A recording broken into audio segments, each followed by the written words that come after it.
En el Evangelio de Juan, en el capítulo 8, nosotros nos encontramos de una mujer. Dice la Escritura que esta mujer fue encontrada en el acto del adulterio. Y esta mujer fue llevada delante de la presencia de nuestro Señor Jesús por los maestros de la ley y por los fariseos. Y estos hombres se presentan con esta mujer delante de nuestro Señor Jesús y le dicen: Maestro, esta mujer fue encontrada en el acto del adulterio. Y la ley de Moisés manda a que tiene que ser apedreada. ¿Qué tú nos dices? Jesús no le contestó, no le dijo nada.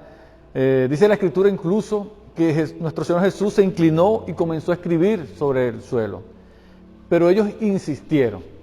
La Escritura también nos deja claro cuál era el motivo por el cual ellos estaban llevando a esta mujer delante de la presencia de nuestro Señor Jesús. Era buscando la manera de acusarle. Pero como ellos insistían, dice la Escritura que nuestro Señor Jesús se levanta, los mira y les dice esa frase que es muy conocida: el que esté libre de pecado, que lance la primera piedra. La Escritura nos dice que ellos comenzaron a soltar sus piedras y que de uno en uno se fueron retirando. Jesús levanta la cara, ve que no hay nadie y le pregunta a la mujer: ¿dónde están los que te acusan? O ¿dónde están los que te condenan? Dependiendo de la versión. Y la mujer le dice: nadie. Jesús le responde: ni yo te condeno. Vete, y esta parte es importante, vete y no peques más. Amén. El perdón, el pecado, nosotros sabemos que tiene consecuencias sobre nuestra vida.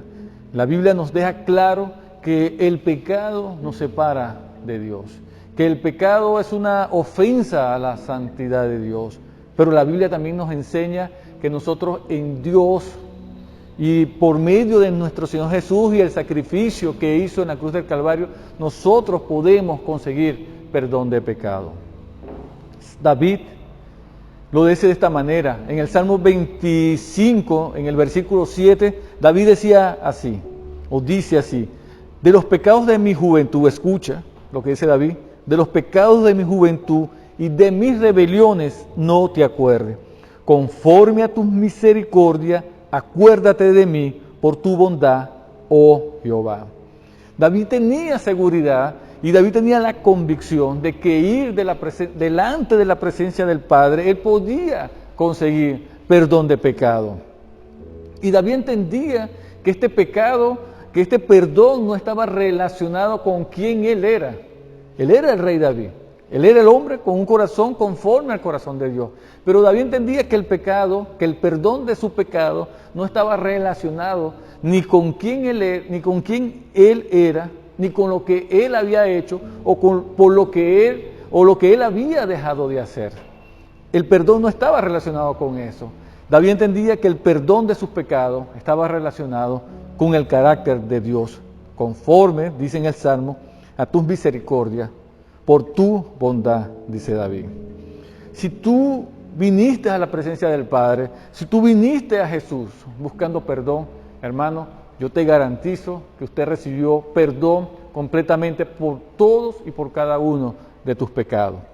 Pero si tú en este momento continúas mirando hacia atrás y tú sigues sintiendo dolor, sigues sintiéndote culpable, sigues sintiéndote afligido por las cosas que hiciste o por las cosas que dejaste de hacer, si de alguna manera, hermano, tú estás sintiendo que tú no recibiste perdón, yo te voy a decir algo.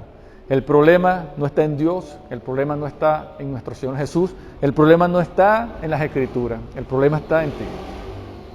Tú tienes que preguntarte entonces a qué Dios tú le estás pidiendo perdón de pecado, porque el perdón, el Dios del que nos habla en la Escritura nos garantiza total perdón.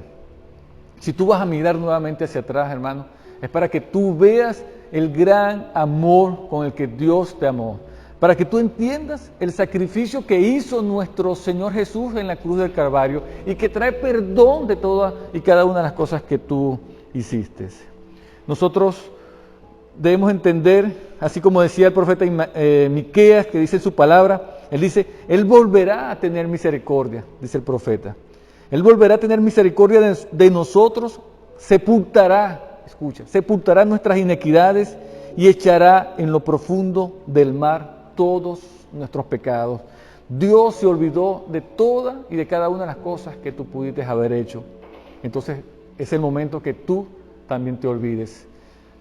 Vive una vida agradeciendo el sacrificio que nuestro Señor Jesús hizo en la cruz del Calvario por cada uno de nosotros y vive una vida que honre nuestra salvación.